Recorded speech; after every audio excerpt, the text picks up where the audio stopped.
Yo, guys, so today I am joined by football Twitter royalty. I am in the midst of incredible, I'm trying to say, this is amazing to get this type of panel together for your first football talk. It's incredible. So I appreciate it. All the big teams are represented, even though one of them is in the Europa League next year.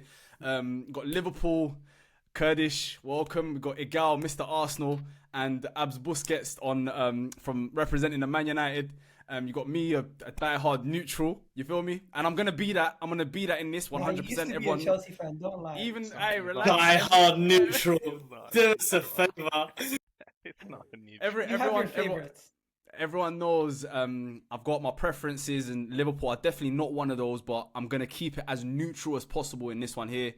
I'm trying to say no agenda, nothing like that. So without much further ado, let's get straight into it. I've asked everybody to create their Premier League team of the season. Igal looks like he's dying to share it, so take it away, man. Who's your Premier League team of the season? You know what? I was actually gonna do this. I was gonna do this more in depth tomorrow myself, but I do have it ready. So goalkeeper. I thought we were gonna talk about it, but you just want me to name my team? No, I'm saying I want everyone to name their team, and then we could talk, because I feel like a lot of them are gonna be similar. So just name your teams, and then we'll pick it apart that way. Okay, so I went with kind of hot take here. I feel like I went with Alisson in goal. Okay. In goal, I went with right back Kieran Trippier. Center halves. This one. I went with Diaz and Gabriel, right? And then left back, I went with Nathan Ake. Defensive midfield, I went with Rodri. The midfield pairing was Odegaard and Kevin De Bruyne, and then the front three is Bukayo Saka, Erling Haaland, and Gabriel Martinelli. Yeah, that's exactly what I expected from you. I'm surprised you didn't do Saliba and Gabriel centre back pairing, and Zinchenko left back. But that's a conversation for another day. Kurdish, go on. What's your Premier League team of the season? I thought he was going to have Aaron Ramsdale as the first person on the list. Yeah, I'm so surprised. I'm so surprised. I was so sure. Nah, man. I put Alisson, man. I think his season's been underrated. Yeah, yeah. I've got Alisson in goal as well, and I think if it wasn't for Alisson, we'd be in the relegation battle in the first half of the season, and that you could ask any Liverpool fan. So Alisson goes in goal for me. Left back Zinchenko, believe it or not, even though I think that club is full of bozos. Yeah, I've got him on my left back. You know, I don't rate that club, man. You know, I think they're. Hey, let me not talk about that club. Let me not. To Hey, be fair, Hey, abs. full back in the Premier League is a bit of a weak link, but I think there's one standout. Especially that left back place. Especially. But yeah, carry on. Who have you got? No, I'm saying just carry on. We'll Sorry, get yeah, to it. abs. I was just gonna. Before I divert to my team, imagine calling yourself a big club when in all your history you have no European trophies. Get him, Kurdish. Go on then. Already. Having that kind of chest. Already. Anyway, but let me not dissect. So You know what? I've got- The thing is, they always do this whole European thing. Look But at the you last know thing I what? searched, by the way. If we talk about Someone recent asked me history- where's my European trophy. I just had to show them real quick. You know what I'm trying to say? So I've got one. Even he's got one. I've got one. I'm right Even there. he has, brother. This is part again, man. Come on, man. Come on, bro. He I've had got one of the best Zinni at players of all left back. time in his team. Fair enough. I've got Zinni at left back. I couldn't decide between Nathan Ake and Ruben Diaz on the left hand side of the centre back partners. So I did go with Nathan Ake. I know Abs is shaking his head because he wants the short man in there, but Nah, Hey, That's all, man. hey. Hey Mo, as soon as we saw the short man step off 5 yards offline, he conceded 7 goals. So we're not going to have him in there. Early doors. Early Okay. doors. That's how we move Okay. it. Coming It's out already soon. moving. Okay. But I've got Nathan Ake and I've got William Saliba in there. I'm surprised the gal didn't put Saliba in there. I put Um, Gabriel and because Saliba got injured. I felt Yeah. like Gabriel was there, the mainstay the whole season. Where Saliba got injured, you kind of forget about him slightly. I hear that, but when Saliba got injured, we saw what happened with Gabriel trying to lead that centre back partnership. Yeah. No, he was always leading it. It's just Good unfortunately, point. Good point. when you you're know. when you have a partnership and you split it up because of one person getting injured, either one got injured, you would have seen the same outcome. I don't think so. I disagree, but yeah, I've I got just yeah. Saliba. Yeah, I disagree. I've got Saliba. Then I've got Trippier right back. I'm playing 4-3-3, standard 4-3-3. That DM was so tough, but Rodri took it for me. Casemiro was very close. Casemiro was so close because the impact he's had has been sensational. But I had Rodri in there. I'm KDB. Let me not talk about KDB. And then Bernardo Silva is going in my centre midfield place, believe it or not. Wow. Yeah, Bernardo yeah. over Odegaard. So over Odegaard, of course, over Odegaard. I don't Odegaard. even think Bernardo But Silva. Kurdish, I the don't only even think Kurdish. Bernardo Silva is the second best midfielder in his team this season. No, but Kurdish, I would. The reason Agreed, I would, agreed, again. Yeah, I mean that's a good point too. But I think if you want to put Odegaard in there, you have to put him as a right winger because that's where he's played the majority of the season. And I'm not playing him right wing. I'm playing Saka at right wing. Okay. And believe it or I'm not, I so could even make an glad, argument by for the way. Oh, Mohamed you mean Salah. Bernardo Silva? Oh, Bernardo Silva. Yeah. I was lost a Bernardo bit ago Silva. as well. Yeah. No, who did Yeah, you he think meant I'd you play? can't play Bernardo Silva in the midfield. That's what he's saying. Yeah, exactly. Of course I can. No, I mean, no, but course I this can. season It's he's what- it's not. what This Pep does season he's not. often. No, but this season he's played on the right wing majority of the time, though. Do you know what I'm trying to say? So if you're making a team of the season for this season, he would characterize. He Okay. would be categorized as one of the right wingers. So Okay. So if I'm going on, Curtis, you're trying to make us lose credibility. no. If I'm going centre mid, I'm going Rodri, I'm going Gundogan, and I'm going KDB. Like Fair it's enough. that they have the best midfield. I hate it. I hate Any way to not put Odegaard in there. I see you, Kurdish. I see you. Okay, You know what right I don't wing. get? What Arsenal fan Let- messed you up, man? What happened to you Hey, when you were a kid? it's never personal. I lived in Wood Green for a whole 2 years, bro. It's You never lived telling personal. you. where? My This man guy- hates Arsenal. Who hurt you? Kurdish I'm was on my right name wing. for two. I've got Saka. Hey, 2 years, bro. I've got Saka in there, and you could make an argument for Mo Salah. You could, believe it or not, when you look at the stats and everything else. But Saka has to get in there. So you could make that argument, but you're not. No, I'm not going to. I'm not going to. Okay. Thank you. I've got obviously the Erling Haaland up front. That's a non-given. And then left wing was tough because I really like Martinelli. I really do. But I think it was always down to two people. It's between Rashford. I've seen Rashford on the left a lot of the time, and I thought he had a good shout. And I think Jack Grealish has really gone under the radar this season. I think it's only towards the end of season now we're seeing people give him compliments, but actually, if you watched him even through the whole season at the start, you could see how he was influencing games. But personally, What? I'm gonna put Rashford in there. I'm gonna put Rashford on the left. Bro, what you just said is crazy to me because beginning of the season, Jack Grealish was catching bear strays. I don't know if you guys remember. But this They is were the thing. calling him. They were calling him nicknames like they were calling him Luke Chadwick. They were calling him random names. Chadwick is crazy. This is what people were doing at the beginning of the season. They didn't refer to him as Jack Grealish. He only started becoming Jack Grealish business end of the season. And you know what? Credit to him.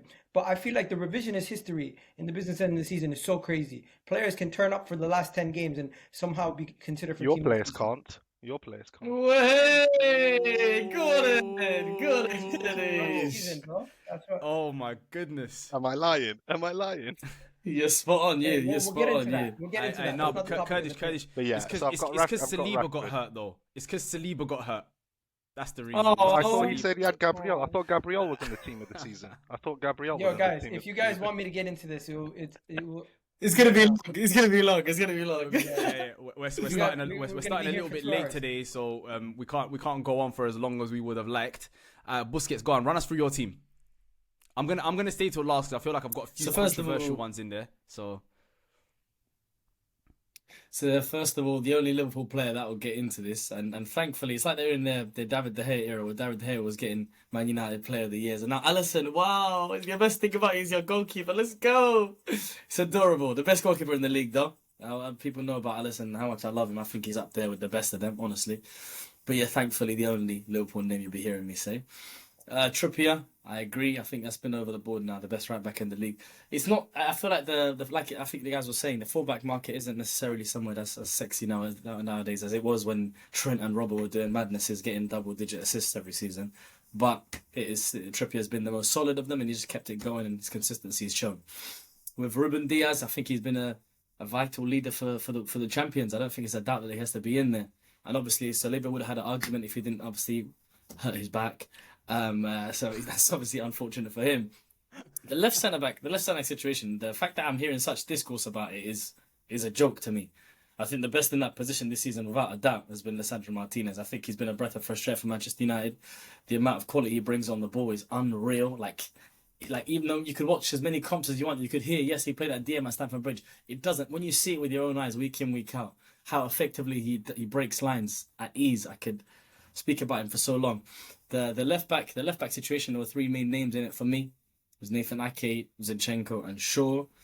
I remember the conversations between Shaw and Zinchenko were a bit early on during the season were close. I feel like Zinchenko then went a bit further away, and then obviously with Arsenal's drop off, Luke Shaw coming in at centre back, I unfortunately felt like I couldn't put him in there because he's played quite a decent portion of the season at centre back. Luke Shaw would have been mine had it not been for that change, but I think Nathan Ake is coming in, and we're talking about business end of the season, what you have to do. Nathan Ake has come out and been incredible. We hear Pep Guardiola talking about how he needs one-on-one monsters now in fullback positions. Nathan Ake is a big part of that, and he's also decent on the ball. Kurdish alluded to it. The most difficult position has been the DM position for me, and it's been so tough. I think Rodri is so impressive, but the sheer impact that Casemiro has had on the club, no party now, has been unreal for me. Bro, again, I don't even include Partey. Leave him out of here. Get him out of here. Like, I love the guy, but I can't have him in these conversations right now. Honestly, next year, Declan Rice, let's talk. Well, I was joking. No, thanks. Listen, Partey had a good first half of the season, if we're being honest. But Casemiro, the impact that he's had on my team, these are the intangibles, these things that, yeah, he's not a possession-based six. Yeah, it's not doing the sexy stuff, the progressive passes into Odegaard. Oh, wow, this is a great progressive pass. But what he's doing is being such an important leader. He's teaching these guys how to win because they don't know how to win. He's covering so much ground that I felt like, coming from La Liga, obviously you know what you're getting with Casemiro, but to see it week in, week out at a higher intensity, we had questions. We can't lie now. We have to be honest. We had questions about if he's going to be able to deal with the intensity of this at this age, but he's shown that he can deal with it and then some. For me, it was less about the intensity. For me, it was less about the intensity, and it was more about like how much does he want to do it? Like, as in, is he? I mean, he's coming off 5 Champions League wins. He's won everything. Do you know what I'm trying to say? He's won the Copa America with nothing more to prove. Exactly. So it's about how much does he want it rather than his ability. I feel like with his ability, because of the type of player he's a physical player. He wins the ball. He gets the ball. I didn't think that would be the issue. It was more so is he just coming for the big paycheck which United were offering him? So. That was my doubt. Yeah, I agree. That was a fair question. It was a fair question. I agree. That is actually something that people think about. You know as what? well. He must have impressed you because I remember there was a point where you were even questioning heavily at the beginning of the season when you guys were losing. Yeah, it was a question on understanding what Ten Hag wants to do with this team. But once you come to accept the reality of what the squad is, it's not really an issue of thinking about quality of long ball, short pass. Yeah, he would have had a couple of bad games. I remember the Everton game was one game I was like, did this guy just lose a ball to Iwobi and let Iwobi score? And then he wins the ball again and then gives an assist to Cristiano Ronaldo. And it's like, you try to understand what the player is, but what the conclusion I've come to from seeing him is that the undeniable thing is that he's world class. That he's just a cut above. He's just something that is such a positive influence on a football team. Yeah, it might not be the sexy things like we're talking about, the Rodris and the party, the kind of stuff. But what he does bring is that steel in the middle of the pitch. And that's he elevates those around him as well, Abs. He elevates everyone else. And that's priceless. And that's standards. The standards, I don't want to talk about it for too long, but the standards that he holds the other players to, you see it when he's talking to Bruno after games, and he's like, you could have done better here. Why didn't you do this here? And Bruno's a leader, a bona fide leader in our dressing room as well. So for him to have that level of standard with even him, it shows, brother. And that's how impressive he's been for me. So Casemiro is my defensive midfielder. I've gone with Kevin De Bruyne and Odegaard. I know Kurdish was giving a couple of jabs to Odegaard, but I think he's been brilliant this year. Honestly, I think he's been unreal. The amount of goals he's got from midfield as well. I feel like he's Arsenal's best player. He's their metronome. He's as Odegaard goes, they go. And sometimes in games where he's gone missing, you feel like Arsenal have gone missing. I'm not a jab, but it's the reality of how important he is to your team. The link up that he has with Saka, oh my God. And that's who my right winger is as well. The link up them two have had this season has been brilliant. Like Kurdish says, Mo Salah's obviously on a bad season managed to get 19 goals. That's a joke. 20, I think. Is it 20? It's a joke, and I feel like only 1 or 2 of them have been penalties, and he's missed some penalties. Yeah. He's It's unreal. crazy. It's He The got crazy. numbers 20 are and so 10 loud. for the 4th season, I think. Yeah, and the left wing for me, Marcus Rashford, and I listen. I think those 3 Man United players that I bought are the only 3 players that have a shot in this. I think the rest of our squad has limitations in different ways, but those 3 players have showed that they're bona fide top level Premier League footballers. And then we go with the monster up top, man, the monster. Can I ask you guys a question? Oh wait, Salad, you didn't finish yours. No, I didn't do mine. When I first looked at my team of the season, I actually had 5 United players in there, and I had to reshuffle that because I'm like, okay, they didn't win the league. There's no way you can have 5 in there. So I had to kind of. He doesn't have a bias, by the way. He doesn't have a bias. No. remember. Okay, no. But the thing is, 4 Who of were them the have 5, just for the record? four of them have been mentioned by you guys. You've mentioned Luke Shaw, you've mentioned Lisandro Martinez, you've mentioned Casemiro, and 2 of you have Rashford in your team. Do you know what I'm trying to say?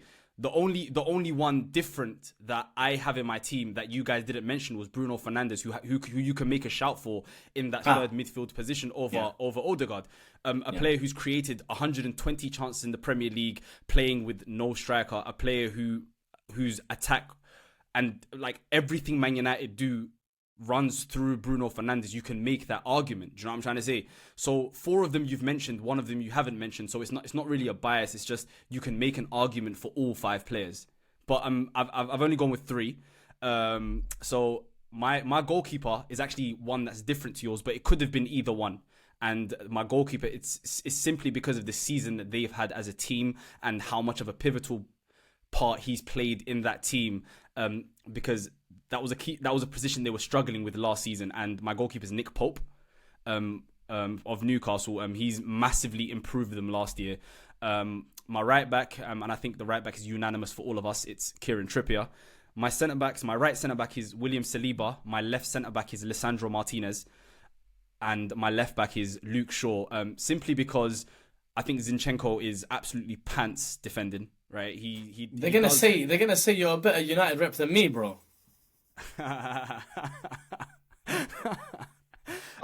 think you guys are missing the trick with Nathan Ake. I'm not gonna lie to you. I'm not even gonna sit here and make a case for Zinchenko again. But when it comes to Nathan Ake, I feel like he's been the best left back based on what they've been doing defensively.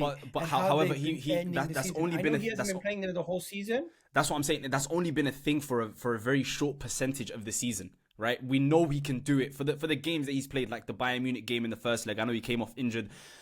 He's been fantastic every time he's been asked to do it. Does that make sense? But he's not done it for long periods of time. I know Luke Shaw's played in centre back from time to time, but Luke Shaw, not only is he very good defensively, he helps Man United going forward as well. He's very, very good with the ball at his feet. I just think he's a complete left back, and he's one of the only complete left backs in the Premier League. In midfield, I had to go with Rodri because Casemiro didn't start the season well. Rodri's been consistently fantastic every single time that he's played. He's even contributed in the final third now, which is something we haven't been seeing. Obviously, Kevin De Bruyne's a no-brainer.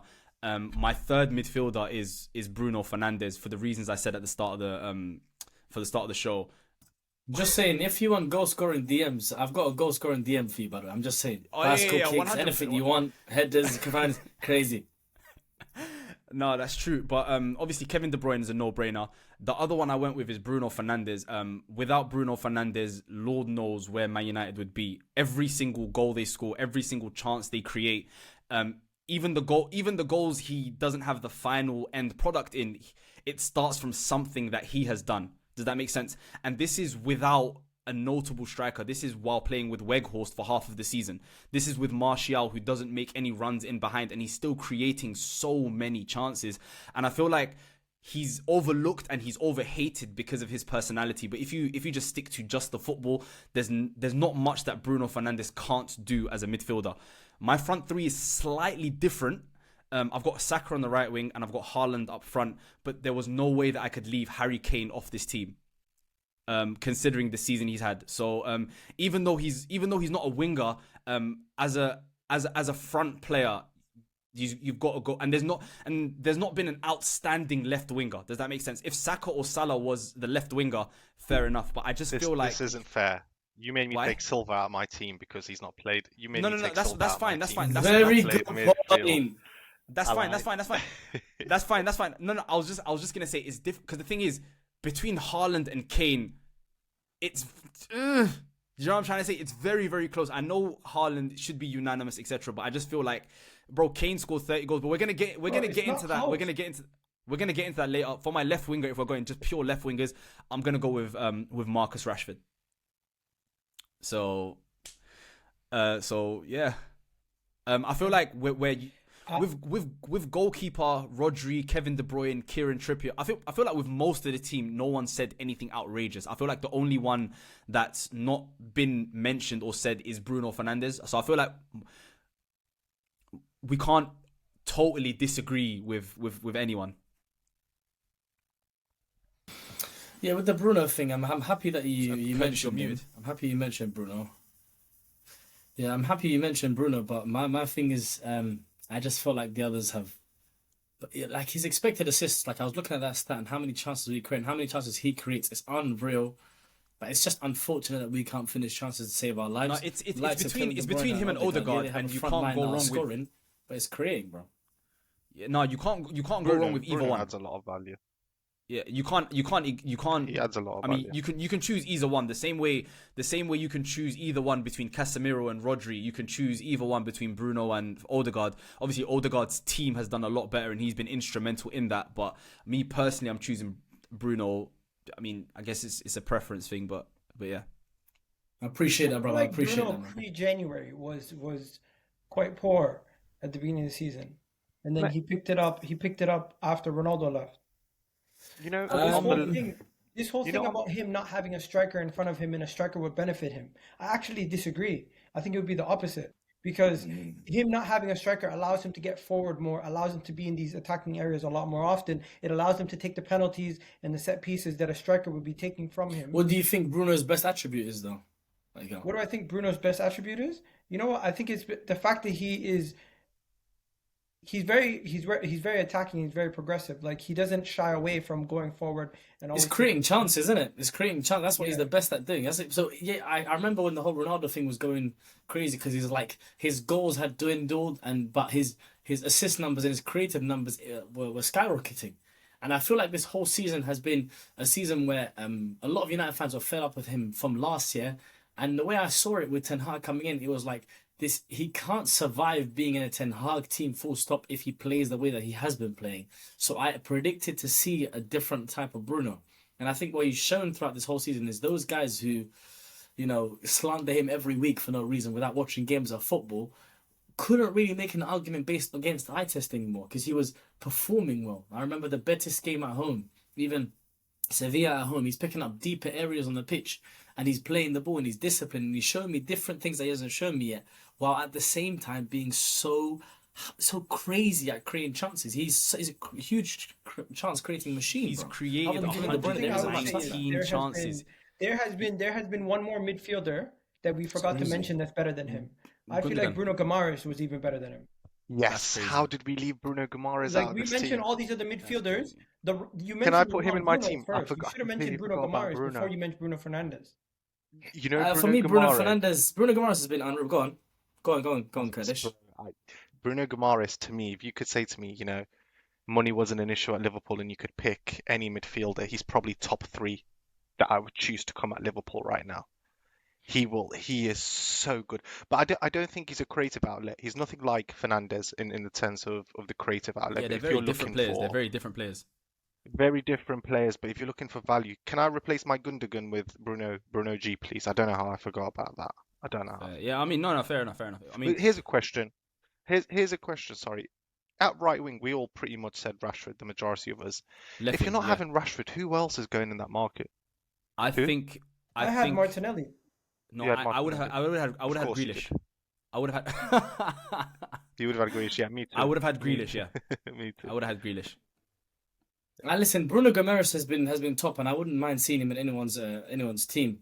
But I like the level that Newcastle have played at, and he is a huge influence for them. Like whenever he wasn't playing for them, you could see how much it defeated them. So I don't have an issue with being in anyone's team. I just reckon Odegaard's had a better influence Yeah, on I the team hear that's that. performed better I hear for that. me. I hear that. Surprised that no one picked any. But yeah, any I don't mind if Brighton any of But those ones. can we, how can we ignore the elephant in the room? My man said Harry Kane and Haaland are close. Yeah, I don't know what he's doing there. What is he We're playing? gonna get What's to he that. playing at? No, You're we're on gonna, your we're own, gonna Pete. get to that. You're on your own. That's an entire discussion on its own. Do you know what I'm trying to say? Stop jumping the gun. That's a conversation. Obviously, there are arguments that can be made for either one, but we'll get to that in a second. But yeah, I was gonna say I'm surprised that no one put any Brighton players in their team, considering how well they've played throughout the season. And obviously, the next thing I wanted to talk to you guys about were the biggest surprises and the biggest disappointments, players and teams, so far this season. So, Kurdish, I mean, you can kick us off because I know you've got a massive disappointment this year. Yeah, man. Big disappointment. Team, biggest surprise was Brentford. I thought they'd have the second season syndrome, as most teams do, but actually they just kicked on. I think they even got better. You know, really nice football. It's, yeah, really good team. So they were the real surprise. Fulham were a big surprise. I know Marco Silva's got a good reputation, and actually, you know, he's known to play good football, but actually the fact that they came up and looked part of a Premier League outfit, I thought fair play to Fulham. I thought they did well. Disappointment wise, let's call a spade a spade. My team, Liverpool, I would say were the most disappointing this season. We went from a quad to, at one point, almost fighting relegation if it wasn't for Alisson. Yeah, you're right. Let's be Yeah, honest. Take that smile off your face. Yes, you're right. So Liverpool were my most disappointing, and my most too surprised, like I say, was Brentford and Fulham. Most impressed player that I've been with, I'll be honest, Casemiro. I didn't think he would have the impact that he did. I thought United were too in the mud after last season to recover as quickly as they did.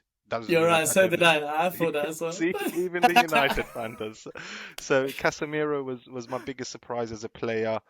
My biggest disappointment in a player this season, I hate to do this because I love him so much, and I think he's so good. But Virgil van Dijk. Come on, Kurdish, come on, the boy. You know what it is, Abs? You don't know how high I rate him, bro. If I speak, people will say, "Oh no, you don't want to say that." But to me, he could be an all-timer. That's how highly I rate him. And the fact that he put up a stinker, he put up the first half of the season. I can't remember a game where he dropped anything above a 3 out of 10. It was just 3 out of 10, 2 out of 10, 2 out of 10, and all of a sudden it went to 0 out of 10. And I thought, oh, this isn't the Virgil I know. This isn't the man I know. So, yeah, man. Like I say, surprising in a good way was Casemiro. Not in a good way for me, but for football, if you want to put it that way. And disappointing was my own boy Virgil, unfortunately. Oh my God, what happened to Virgil? That's what. Yeah, oh my God. Listen, I'm telling you, Lives Ledge. it's a good old tune. Listen, Yeah, shout out Liz, man. Liverpool, we're definitely that guy. Yeah, shout out. No, Liz, but big time. Kurdish, I want to address something you just said real quick though. The whole all-timer thing is crazy to me. After just 2 years, you want to put him in all-time conversation, and then after those 2 We're years, gonna have that combo, yeah? Are we having that combo now, yeah? Do you want me to tell you a quick story? I'll tell you a quick story. So Marcus Rashford, go on, bro. Sorry. No. I was done. Tell me I'm a just quick saying. story. Yeah, I mean Liverpool fans. That stories is what they do, innit? I mean, take the stage, bro. No. Hey, come on. Hey, good. Let me tell you a little story. So I used to live in I lived in Manny for 9 years, and met a few people. So I lived with a guy, and his girlfriend was best friends with the girlfriend of Marcus Rashford's agent. So through that, we met a couple of people, and we actually sat down. And one day we were talking about football with the agent and so on, friends of the agent himself. And then he said, you might not believe this, but in the Premier League, the football players, they talk about Virgil as the best that the Premier League has seen. And he said, do you know why? I said, why? He said, when they talk about him, the tackling side of things, we've always seen in other players. They said, but what separates Virgil from everyone else is that Virgil can do what everyone else did, but his ball playing ability is so superior, it just takes him to another level of everyone else. And that's the thing for me with Virgil as well. It's always been that he can do everything, anything that you bring me that Terry, Ferdinand, Vidic did, Virgil van Dijk can do. But what they can't do is Virgil's ball playing ability. Virgil van Dijk is a quarterback. I'm telling you, the man will see a target and close his eyes and hit it. But not this But you season. make it Not sound this like season. that Rio and JT were bums at playing the ball. Bro, No, I'm not saying John that, bro. Terry could play the ball with both feet through lines. Yeah, he hasn't got that sweeping, beautiful arc looking. Oh my god, look how sexy that ball is. It's a Yeah, Hollywood aura. pass. Virgil's got. aura? I said aura. Aura is crazy. I'm legit. I don't believe none of that stuff. None of that stuff, brother. Van Dijk Go on, Miguel. has the total package in the sense that he has the physical with with all the modern ball playing and everything. But I do think this is what's happening in football. As football continues to progress, you get more and more talented players that can do all things. And I don't think there's going to be there's always going to be an upgrade on what previously happened. I don't like taking away from the previous eras. I'm not going to say he's the greatest of all time in center half until he has the legacy to match what the greatest have done. That is a conversation for another day. Do we talk about who's the better player that can do more, or do we talk about who's the better player that's achieved more? Go on, then, go. Go on, then. With that being Spot on, said, though. talking of Virgil, Abs, I was reading something in a couple of newspaper outlets that was saying there's a young Virgil at Arsenal, and apparently he's not happy with how they treated him last year. So he's saying you either give me 300k or there's a team in Spain that are First interested. of all, It's just what I've heard. as a It's just Liverpool what I've fan, heard. This is One second. crazy. 1 second. This is where I got him. As a Liverpool fan, I didn't think you read The Sun. That's one thing. So that's the first I thing. didn't read it from the Sun, That's the actually. first thing. I didn't read it from the Sun. Number two, the article said that he turned down 120. It didn't tell you that he turned down 120 at the beginning of the season. It wasn't this week. So you offered him the same. You offered him the same as you did at the beginning of the season. They're regurgitating old news. He's being offered a new contract that's going to be Why is he closer not to accepted? 220. Why is he not accepted? Bringing him up to the player where he deserves to be. And you But know why is what? he not accepted? All this stuff about other players losing players. You know what? You guys were dancing and twerking for Martinelli and Saka for a couple of years. You don't have the facilities to take any of our players. So I don't know why you're chatting. I said there's a team in Spain. I didn't say me. I No said one there's a in Spain team is even linked to him. What are you talking about? I'm saying I think there's a team in Kurdish knows better than anyone else that he ain't got the need a facilities. centre Curtis, back. are you doing this? Yo, Are you Kurdish doing can't the take Fabrizio nobody thing? from no one. He knows that. Hey, I know that. I'm a broke. I'm Bro, broke. you can I'm barely broke. take anybody. Hey, this hat was on sale. This hat was on sale. Listen, just secure McAllister before City take him. All I'm saying, Igal, is I just want to know why he's not signed the contract already. Bro, You just said you've you wanna offered know it him. something? You said you offered it him. Arsenal, they said that they were going to sort out the contracts at the end of the season. It's been the end of the season. We already got Gabriel Martinelli sorted. Bukayo Saka sorted. Odegaard's on the way to getting sorted. Ramsdale's getting sorted. We're doing what people do. When players have good seasons, you tie them all down. And I honestly do believe Saliba is probably going to be the last one because his contract situation is not only dependent on what he's done this season, but he's looking at his how much he should be given in comparison to everybody else. So it's on him to wait to see and get the best deal, and that's what his agent's doing. I don't actually hold it against him. I can understand that. I can fully understand that because of all of these players at Arsenal, he's the closest to being the best in the world at his position for an extended period of time. So he's probably thinking He's the crown jewel. Yeah, I can understand that. Obviously, I don't like throwing around the word generational, so I'm not going to call him a generational defender or anything like that. But he's a very, very good defender at a really young age, and he knows that he can be the cream of the crop at his position for a very, very long time. So it's a no-brainer. Why would you stay at Arsenal? So why would you stay at Arsenal? I mean, that's listen. I've got a right centre back position that's ready and waiting to be upgraded. And if he needs to, brother, I mean, you guys keep saying why would you stay at Arsenal, but the reality is this Arsenal project is one of the more exciting projects in world football right now. Is it? There's sharks circulating. Hey, you go. Watch out. There's sharks circulating. You go. They can come. They can come in a couple years' time. We just had Martin Odegaard just turned down PSG. A lot of these players, Saka had offers from Man City. Don't forget Martinelli before he signed his contract. Other people were sniffing around. Yeah, Saka was getting offers from City, and then you guys gave him the bag. So he did exactly what he wanted to do, brother. You might be getting played about. No, I've given props to Man United. We have and one other person teams, right? making jokes that we haven't paid our players. We have one guy making jokes. jokes. You can't win. You can't win. No. Let me show Igal some love. Let me show Igal let me show Igal some love in it. I do genuinely believe that what Arsenal are doing right now makes so much sense. If you look at the average age of their squad, they're a very, very young team with a very good young manager, right? If they can add a few players down, if they can add a few more players, Odegaard takes another step, Saka takes another step, Martinelli takes another step, Saliba takes another step. They can get another defender, or they can add some squad depth, which is the reason that they fizzled out towards the end. Banter aside and agenda aside, bro, like Arsenal are in a very, very good position. Like Arsenal are in an extremely good position. So when we put the banter to one side and like we talk about the football, bro, these are all, the oldest one of the lot is Odegaard, and he's only 25 years old. Do you know what I'm trying to say? And players like Odegaard don't even rely very heavily on his pace and athleticism and his physicality. Do you know what I'm trying to say? So he can be around for a very, very long time.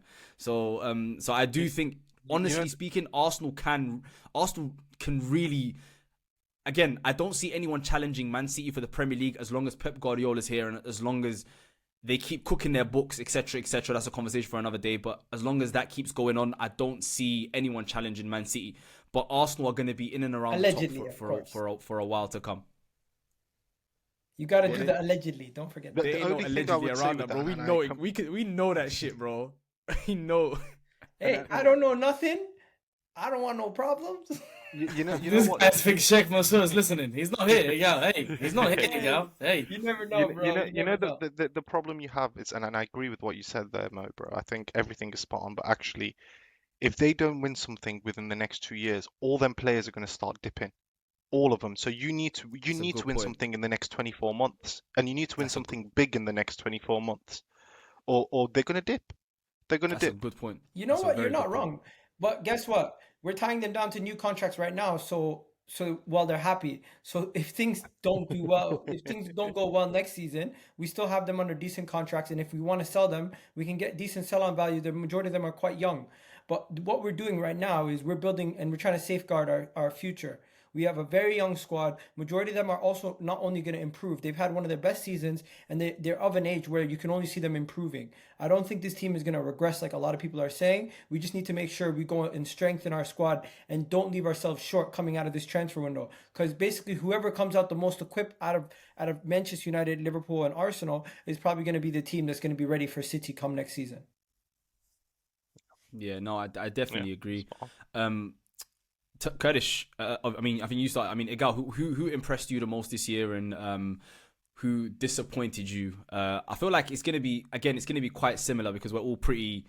I mean, we watch football in it, so we're all pretty much on the same kind of wavelength. So I mean, take it away. Who impressed you? You know what? Who disappointed you? Arsenal obviously impressed me because I didn't think we were gonna friggin' be in a title race. Like, of course they did. Coming into this, I thought. Did anyone expect to hear anything differently? Bro, when I seen Arsenal Mo, shout out Arsenal Mo, tweeting out stuff like we're gonna get 80+ points next season, we're gonna challenge. I said, you're crazy, bro. Let's at least. My boy Mo. I'm happy with top 4. Well, that had happened. I was shocked. To say I was in disbelief. After 5 games where we won 5 out of 5, I was like, what's going on? We won 5 games. And then we went and won 50. We got 50 points out of our first 57.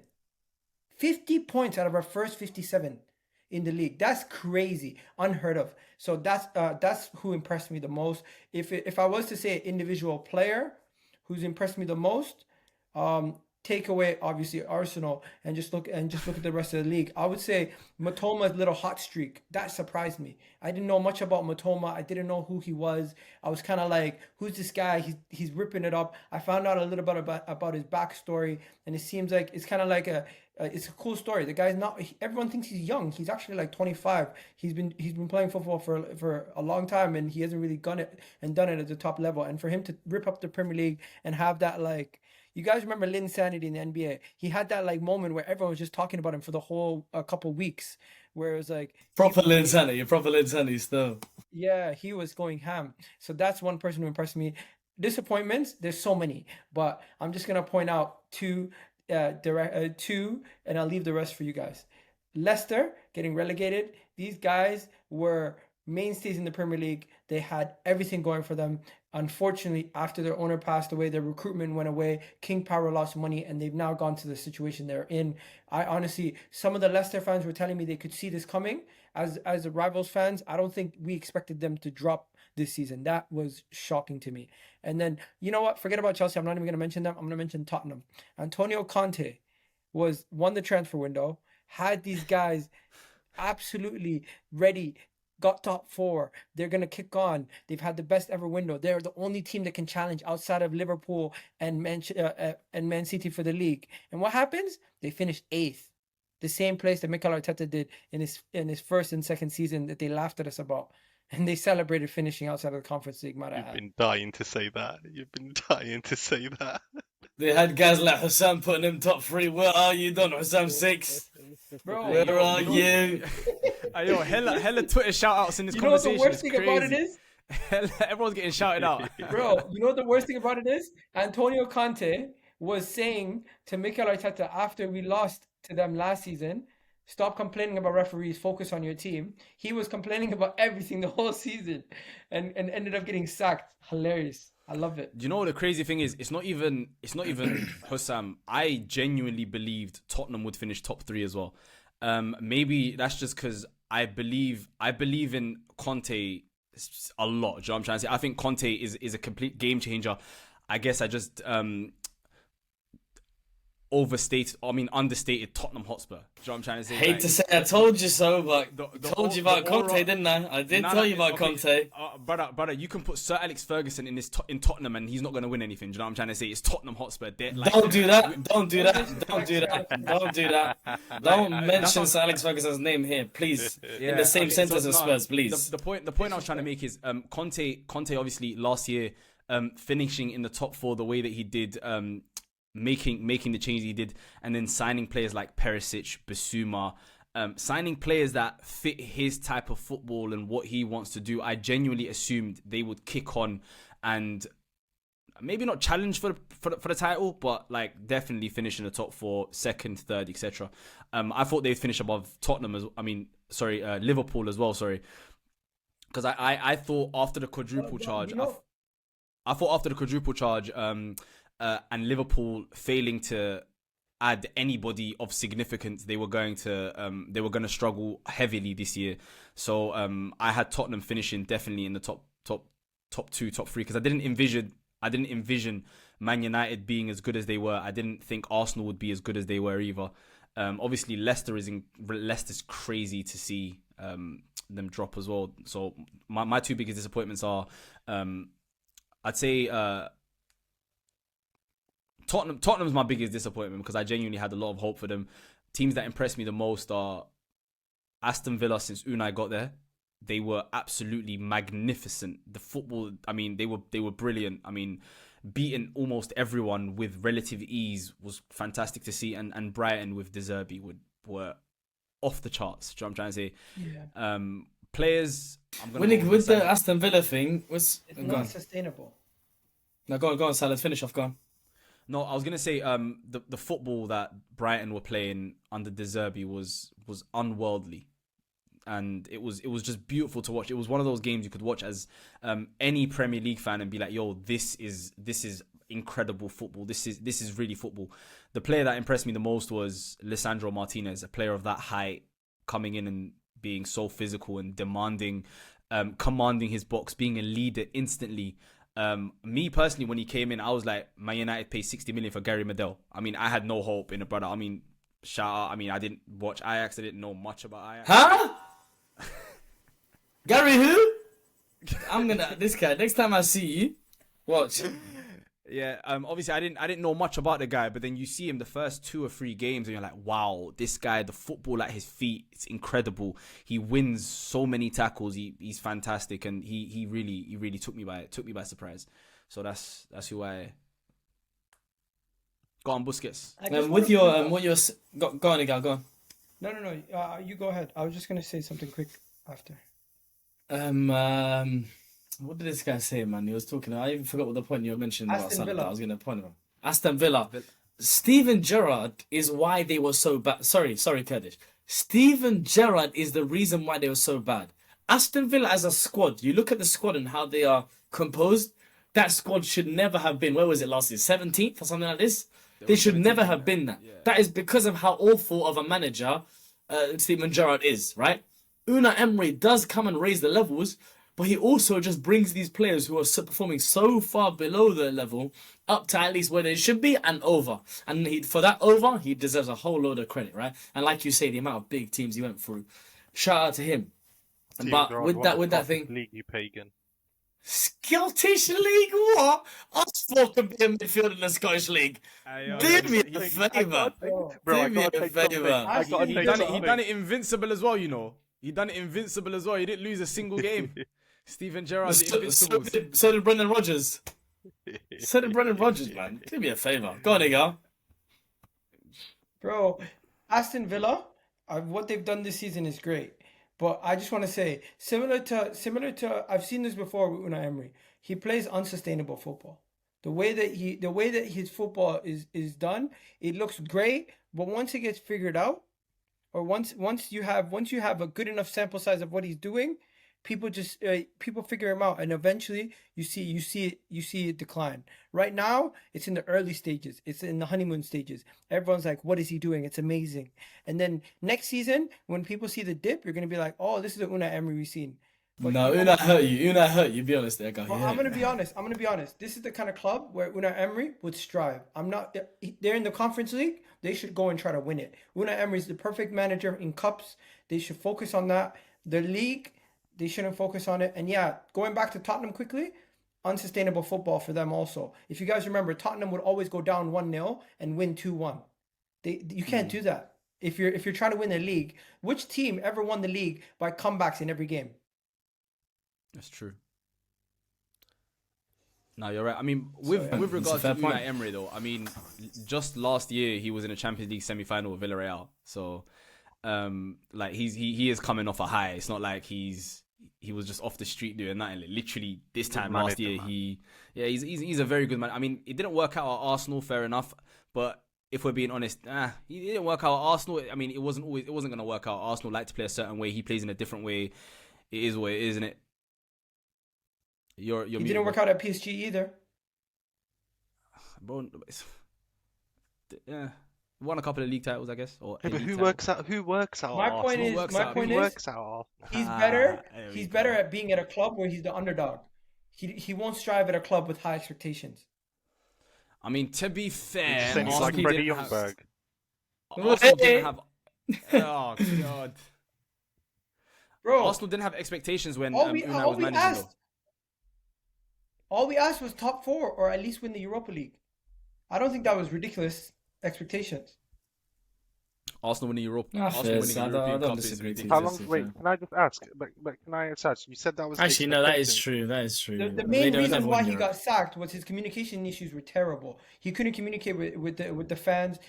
Good evening, guys. Today is the player today in the training session. Yeah, that stuff was never gonna work. They were clowning him so bad. They were clowning him so bad. Where Ainsley Maitland-Niles and the academy kids were saying good evening to him every morning. Crazy, and he's losing his head. Every guy is crazy. Every training session. I don't know if you guys know, but when he was at Arsenal, the CEO at the time and the chief scout were fighting, and he was the tool that they were fighting over. It was crazy. Sven Mislintat and what and Ivan Gazidis. Yeah, so Sven Mislintat ended up leaving, and then Unai Emery quickly was the next person to get chastised. Off you go, Allah. Can I just ask though? How long did you give Unai Emery? I gave Unai Emery. Not you, sorry, Arsenal, the club. Sorry, how long did you guys give after he lost it was his first season. I think he got us to a Europa League final, and then the second season he got sacked. Okay, and Mikel, this is his third season.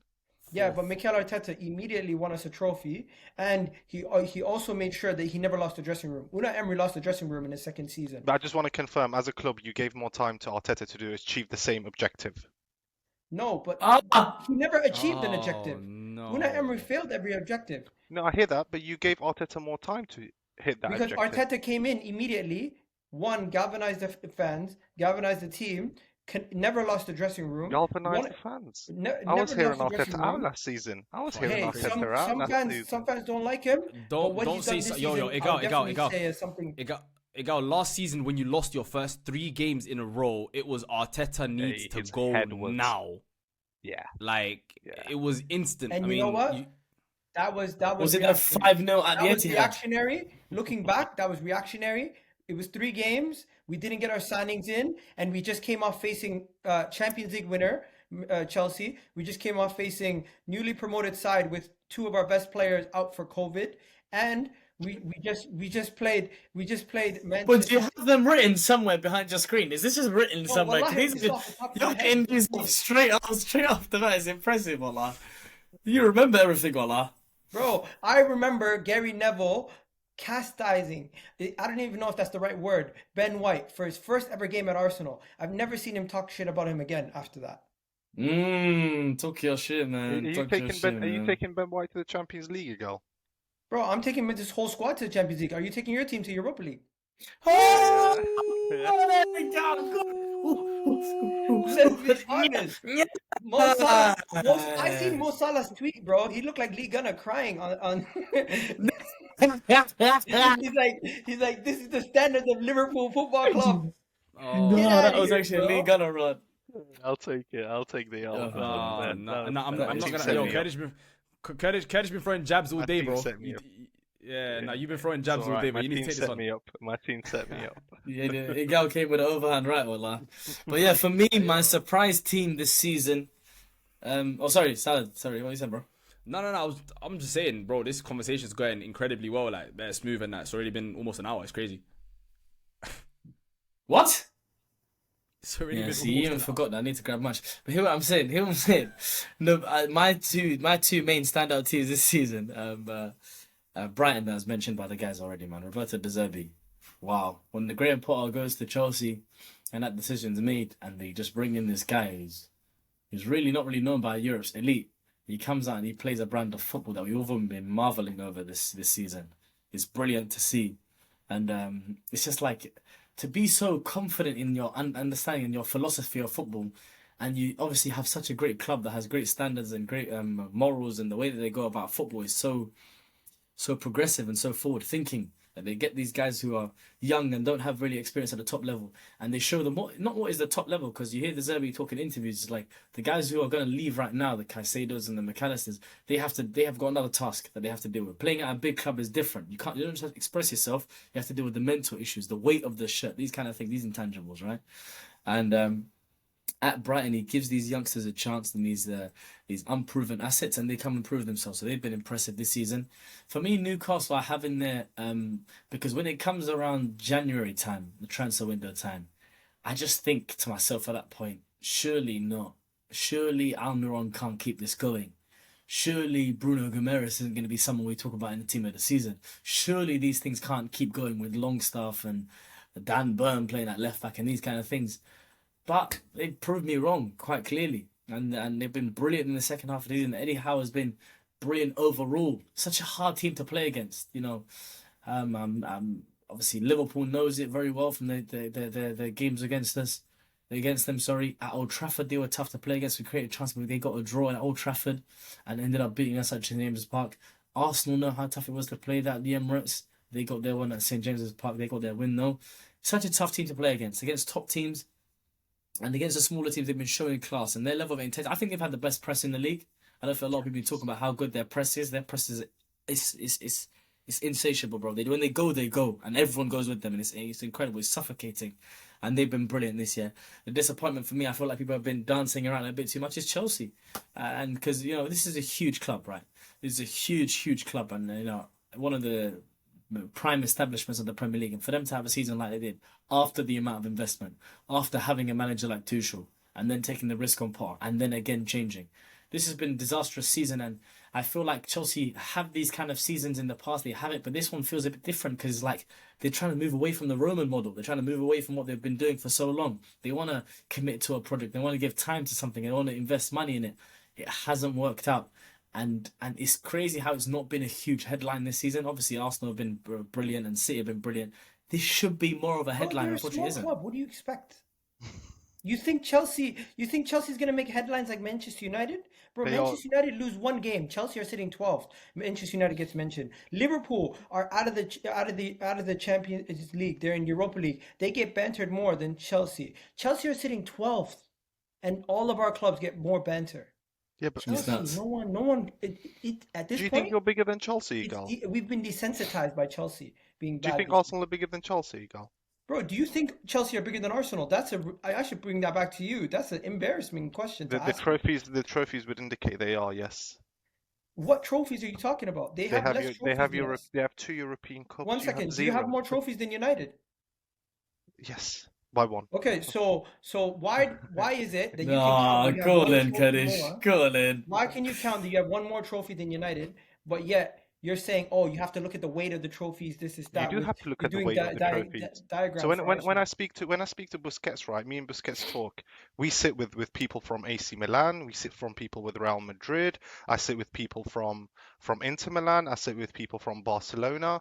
Bayern And Munich. when I sit with people in London, they're not wearing a red shirt. They're wearing a blue shirt, bro. You want to know something? When domestically, when we talk about teams that sit at tables, Arsenal sits at that table. You just said Chelsea domestically, Chelsea though. don't sit at that table. But You you know just when we're said talking about domestically. AC Milan and all these clubs, domestically they all have double-digit league titles. I hear Where's that. Chelsea's? But do you know what Where's else they have, Chelsea's? bro? Do you know They what they all have? also Chelsea. You're talking about all these trophies. Yes, they have 2 Champions Leagues, but how are we weighing 2 Champions Leagues over 13 league titles in comparison to their 6? I'm rating it because they also have league titles. Also, Okay, so That's- then that's the thing, Nottingham bro. Forest should also be counted. Aston Villa should also be counted. yeah, of course, they have more European heritage than you. You're not a Okay. serious club. This is, Ah! let me ask you this. Let me ask you this. Who's the butt of every joke? Is it Chelsea this season? No, because they're not that big of a club. No one really cares. Their fan base is not going to make headlines. The reality is, if Liverpool, Arsenal, or Manchester United, all 3 of our clubs, were in Chelsea's state, we would not hear the end of it for decades. Chelsea next season, no one's going to talk about them again hear this season. I hear it. Mm. Listen, man, That's a factual. That's a with factual you point, boys, to be the fair. gal. Yeah, he's I mean, he's right. I mean, he's even- spot I mean- on. And look, I mean, if Liverpool, Liverpool were getting bantered for the few weeks that they were 10th. You know what I'm trying to say? And you'll probably still get bantered. Oh, remember the time Liverpool were 10th? Like, Man United had their worst season ever last year. I think you finished 6th or 7th last year. And it was like, yo, Man United have fallen off. Like, it's crazy. Bro, Man United finished the third. 7-0 with- loss. That's the worst season I've experienced. That's the worst series I've Bro, experienced. Man last year. United, Man Just United have that, finished by the way. third. Man United finished in the top 4 in the end relatively comfortably.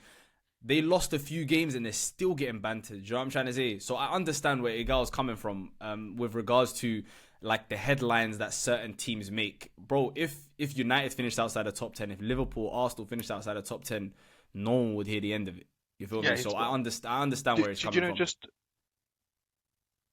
just on United, by the way, in when we talk about surprises, Eric Ten Hag deserves some credit as well, and been a very pleasant surprise. And I hate doing that, but the reason I say that is I would argue last year's United, especially in the second half of the season, was probably the worst top 6 side I've ever seen.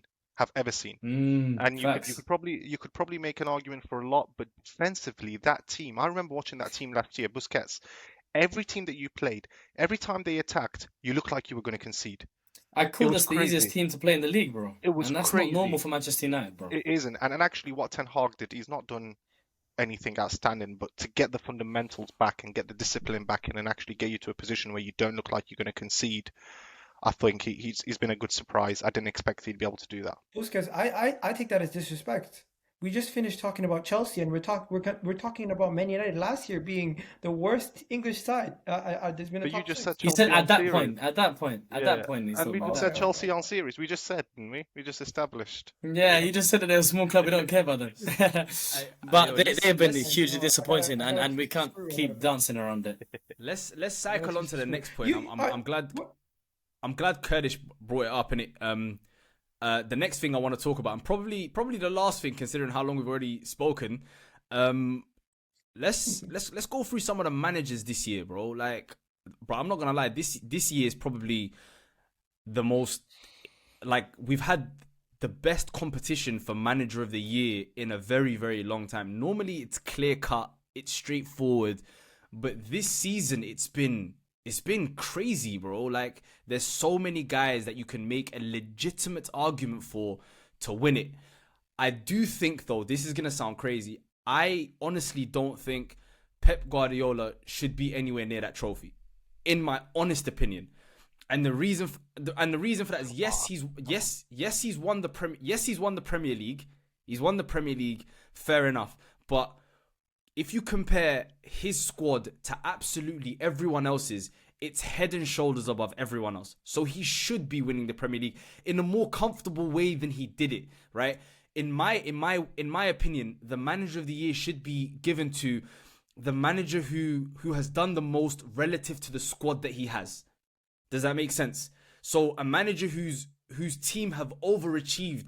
In my opinion, Pep Guardiola's Man City have underachieved in the Premier League. We're not talking about the treble. We're talking about Premier League. We're talking about Premier League Manager of the Year.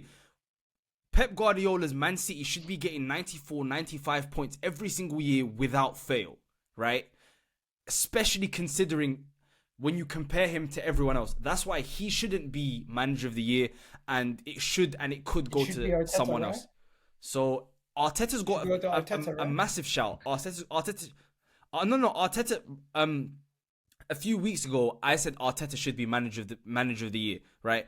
Because of what he managed to bring, such a young squad, to get them competing for the Premier League, and they were until about 6 weeks ago. At the top of the league for such a long time to maintain it. Had it not been for injuries and lack of squad depth, they probably could have and should have won the Premier League. So for that reason, Arteta, you can make an argument for Unai Emery because of taking a team from 17th to on the brink of Champions League. De Zerbi making Brighton a team on the brink of Champions League football. Eddie Howe taking a team from where they were when he took over last season to where they are this year. So for that reason, I think Pep Guardiola should be excluded because all of these teams, all of these managers have overachieved with their squads. So, I mean, I'm going to start off with that. I agree with you. I'm going to let you guys take the floor with that. I know Kurdish is disagreeing with me with the Arteta point, so... They might disagree, but I agree. I think you should give other people an opportunity. And even it sounds like a loser mentality, but what I'm saying is voter fatigue is a thing in other situations. Usually, when somebody wins something every single year, you don't give it to them again. You see Eddie Howe and what he's doing, and I thought maybe Eddie Howe deserved it. I thought even Arteta deserved it up until a certain point. When we threw it away completely, then obviously he didn't deserve it anymore. But because I felt like he was culpable in that, but I would have given it to Eddie Howe. I felt like what Eddie Howe done this season with the team, getting them to a cup final, also getting them Champions League football for the first time in how many years, definitely deserves it. And I also have a conversation about Erling Haaland. He shouldn't be winning Young Player of the Year and Player of the Season.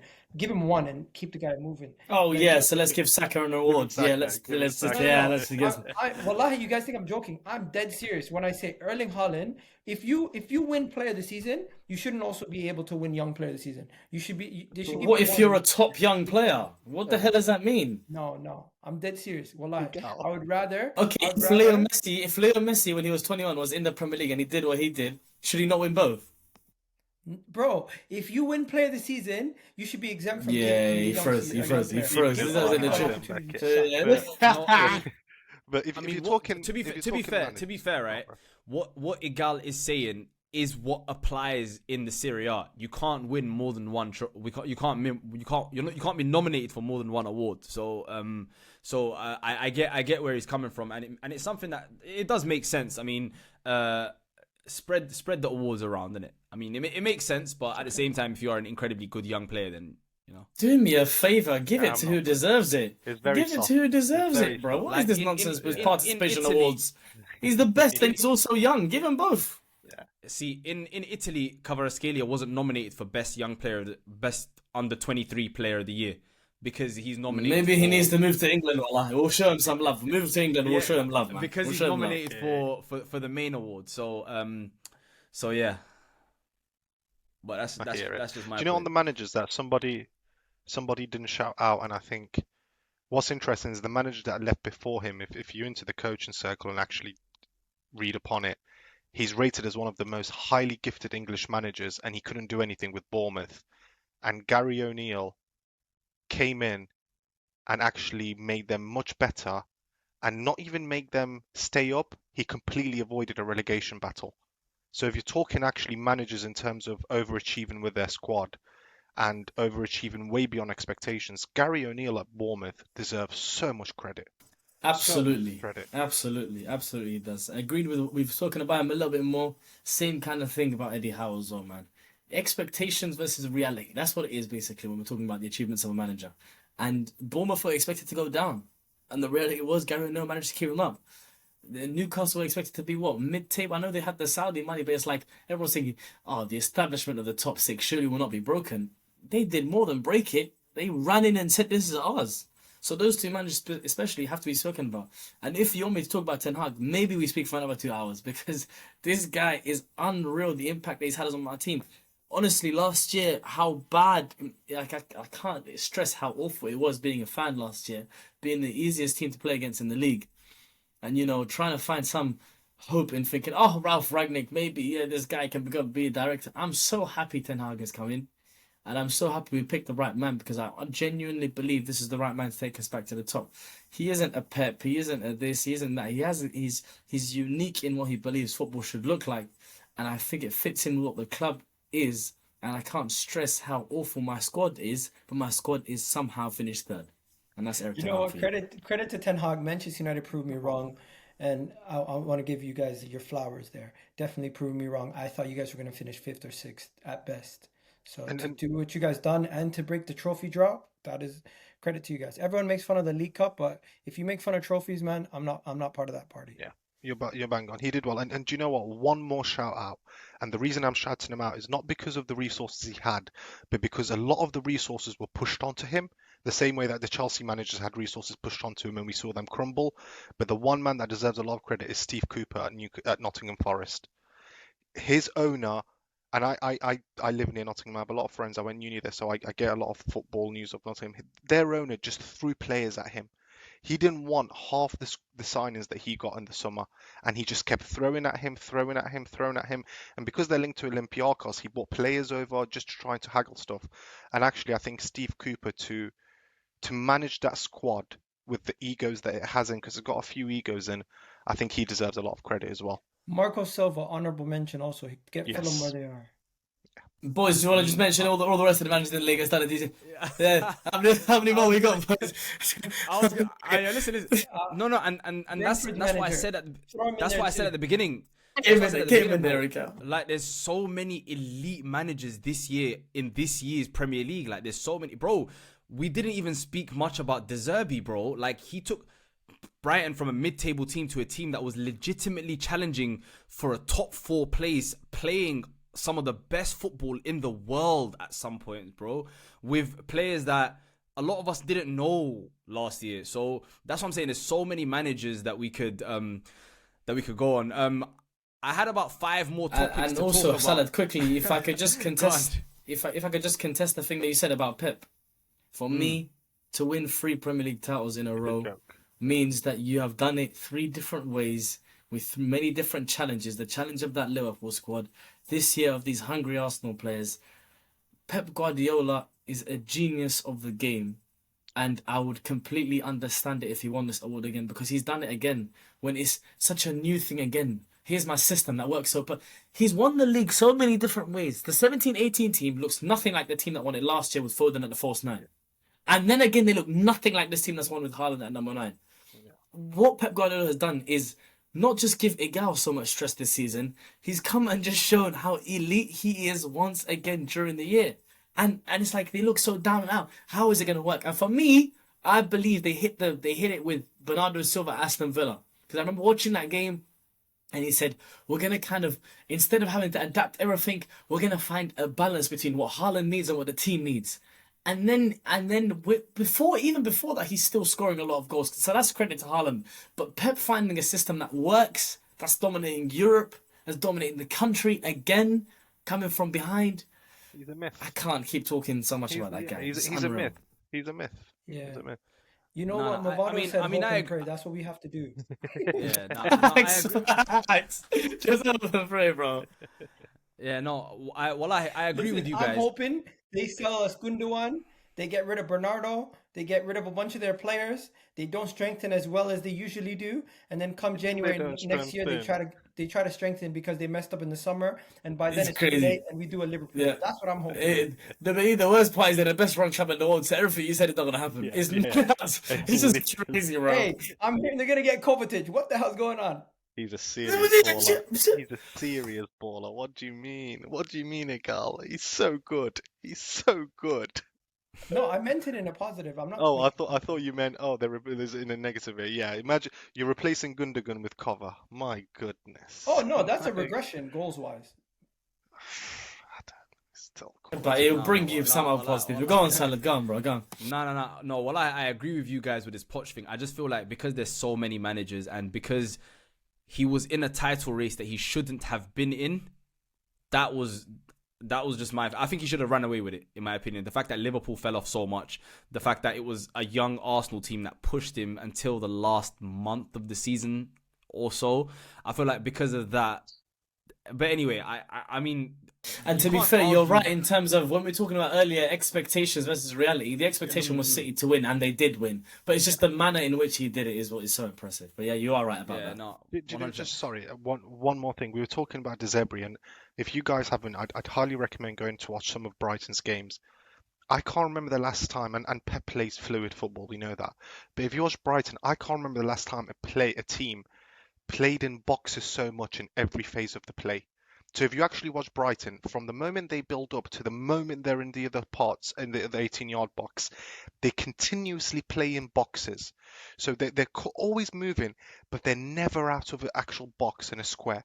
So if you watch them play, every build-up, they've got a box in defence, and then it goes to a box in midfield, and then into the 18-yard box. It's incredible. It's unreal. It's unreal. It's like being in a Michelin restaurant. You know when the waiters are all in sync with each other and they're passing plates. No, I don't. I can't relate. I'm from the ends. No, that's crazy. Bro, I can't relate to Michelin. But it sounds crazy though. Listen, it sounds crazy. Hey, work sent me. These guys You know are one of serving them, up man. Japanese wine.